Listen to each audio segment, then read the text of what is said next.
Un dernier truc aussi, on a encore des vieux users qui sont nuls là, avec des passwords qui sont pas hachés. Donc moi là ce que je vous propose c'est de supprimer tout ce qu'il y a dans la base de données. Alors comme on est intelligent, on va pas le faire à la main.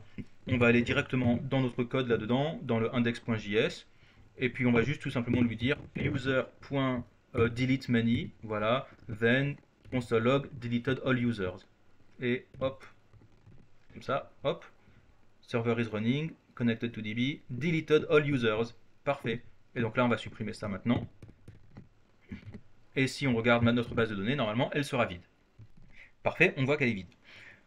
Bon, alors maintenant, on va regarder, on va chercher un petit peu à utiliser le site web. Alors déjà, il faudrait qu'on se connecte. Alors on va se fabriquer une adresse mail avec mot de passe, bonjour. Et puis on va s'inscrire. Parfait. Il me dit votre compte a bien été créé, vous pouvez vous connecter. Ensuite, on va se connecter. Donc là, on est bon. Et alors là, on voit ajouter un livre. Alors on va faire ça. On va regarder encore notre network pour comprendre un petit peu ce qu'on est censé faire. Alors déjà, je vois qu'il a cherché à faire une requête qui n'est pas passée. Je vois qu'il a fait, alors c'était quoi? C'était un header. Il a fait un get. Je vois qu'il a fait un get sur slash API slash books et il n'a rien trouvé. Eh ben on va fabriquer ce endpoint. Alors on va aller là-dessus sur notre index.js. Alors on va fermer un petit peu tout ça parce que là ça commence à devenir un petit peu le bordel. On va pouvoir nettoyer un petit peu tout ça plus tard, hein. Et alors voilà, on a app.get machin, say hi. Ok, donc là je vais lui dire bah, app.get avec API slash books. Et puis pareil, là on va lui dire, bah, je sais pas, hop, get books.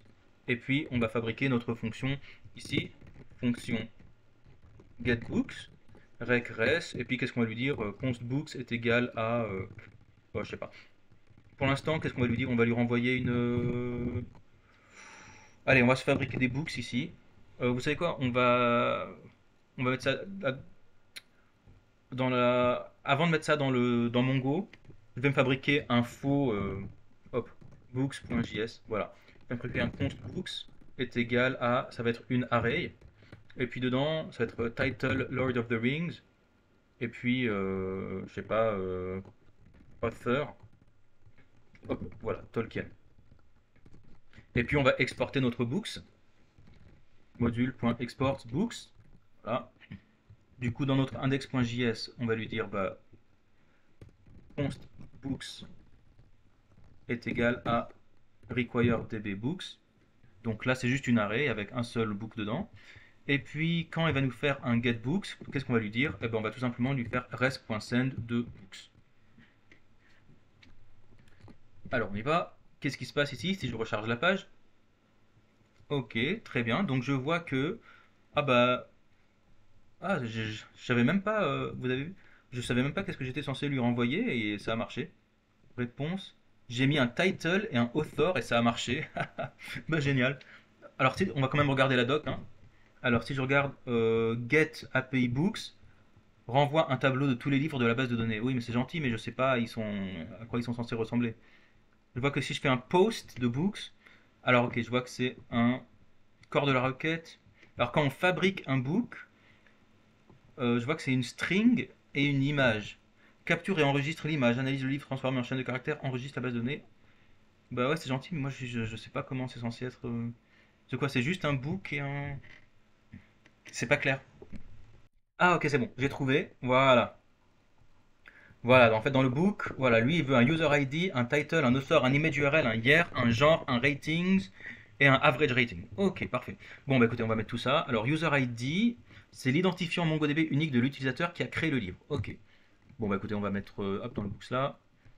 Alors on va mettre user ID qui sera égal à 1.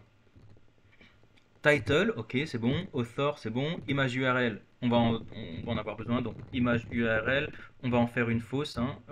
Il peut nous en proposer une? Voilà. Alors, je sais pas du tout ce que c'est que ça. Mais merci, copilote. Je vais quand même cliquer dessus pour voir qu'elle existe. Ah, yes. Ah, il m'a mis un Harry Potter J.K. Rowling. Ah, génial. C'est intelligent quand même. Bon, c'est pas le bon bouquin, mais c'est pas grave. Ok.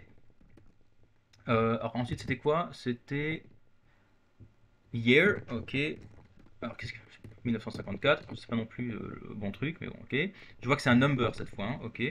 Genre, ok. Alors, je sais pas ce que ça va être comme genre. Hop, fantasy, ok. Et ensuite, ratings. Alors, dans ratings, on voit que c'est une array, ok.